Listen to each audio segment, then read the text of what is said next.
நல்ல பணமும் வசதி வாய்ப்புகளும் இருந்தால் அவங்கள எதிர்க்கிறதுக்கு நிறைய பேர் பயப்படுவாங்க.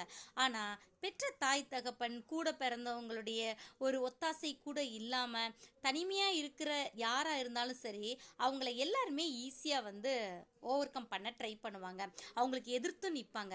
தாவீது கூட சொல்கிறாரு, கர்த்தாவே என் சத்துருக்கள் எவ்வளவாய் பெருகி இருக்கிறார்கள், எனக்கு விரோதமாய் எழும்புகிறவர்கள் அநேகர், தேவனிடத்தில் அவனுக்கு ரட்சிப்பு இல்லை என்று, அதாவது கடவுள் கூட அவனை காப்பாற்ற மாட்டான்னு சொல்லி என் ஆத்மாவை குறித்து சொல்லுகிறவர்கள் அநேகராக இருக்கிறாங்க அப்படின்னு சொல்கிறாரு. இங்கிலீஷில் கூட பார்த்தோன்னா, lord how are they increase that trouble me, many are they that rise up against me. நிறைய பேர் எனக்கு எதிராக வராங்க. many there be with say of my soul, there is no help for him in God. கடவுள் கூட இவனுக்கு உதவி செய்ய மாட்டான்னு சொல்கிறாங்க. இப்போ ஒரு விஷயம் சொல்கிறாரு, ஆனாலும் கர்த்தாவே, இப்படிலாம் சொல்கிறாங்க, சூழ்நிலை எல்லாம் இருக்கா, ஆனாலும் கர்த்தாவே நீர் என் கேடகமும் என் மகிமையும் என் தலையை உயர்த்துகிறவருமாய் இருக்கிறீர். அப்போது என்ன ஒரு சூழ்நிலை வந்தாலும் அவருடைய பார்வையை பாருங்களேன், அவருடைய விஷனை பாருங்களேன். என்னதான் இருந்தாலும் ஆனாலும் கர்த்தாவே, ஆனாலும்ன்றத முக்கியமான வேர்டு, ஆனாலும் கர்த்தாவே நீர் என் கேடகமாய் என் தலையை உயர்த்துகிறவராக இருக்கிறேன்னு சொல்லிட்டு இன்னும் ஒரு இடத்துல கூட இவருக்கு இதை விட ஒரு முக்கியமான ஒரு சூழல் வருது. அதாவது அவர்கள் என்னை பூமியில் இராமல் நீக்கிவிட சற்றே தப்பிட்டு என்னை அந்த இடத்துல இருந்தே காலி பண்ணுறதுக்கு கொஞ்சம் தான் மிஸ்ஸிங், ஒரு நூலையில தான் தப்பிச்சேன், இல்லைன்னா என்னை கொன்னே போட்டுப்பாங்க, அப்படி இருந்தது.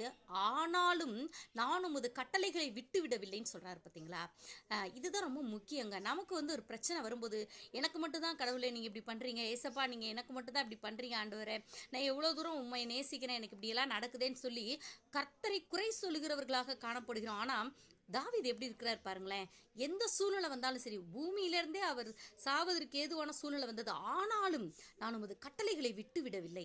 அதனால தாங்க தாவீதை கர்த்தர் சொன்னார், என் இருதயத்துக்கு ஏற்றவன் சொல்லி.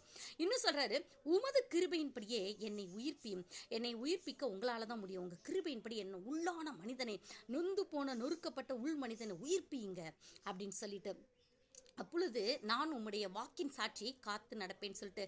அப்போது கர்த்தர் நமக்கு என்ன கொடுத்துருக்கிறாருன்னா, ஆஃப்டர் ஜீசஸ் கிரைஸ்ட் கிறிஸ்துவுக்குள்ள இருந்த அதே பரிசுத்த ஆவியானவரை நமக்கு கொடுத்திருக்கிறார். ஸோ கிறிஸ்துவை மரித்தோரிலிருந்து எழுப்பின தேவன், அந்த ஆவியானவர், பரிசுத்த ஆவியானவர் சாவுக்கேதுவான நம் சரீரத்தையும் நம் ஆத்துமாவையும் உயிர்ப்பிக்க வல்லமையுள்ளவராக இருக்கிறார். அதனால தான் வேதம் சொல்லுது, பரிசுத்த ஆவி உங்களிடத்தில் வரும்போது நீங்கள் பலனடைந்து எருசலேமிலும் யூதேயாவிலும் சமாரியாவிலும் பூமியின் கடைசி பரியந்தம் எனக்கு சாட்சிகளாக இருப்பீங்கன்னு சொல்லிட்டு. எருசலேம் யூதானா ஆண்டவரை அறிந்தவர்கள், சமாரியானா ஆண்டவரை அறியாதவர்கள், எப்படிப்பட்ட மக்களாக இருந்தாலும் நம்ம நல்லவர்களாக வாழ்வதற்கு பரிசுத்த ஆவியானவர் வேணும். தாவீது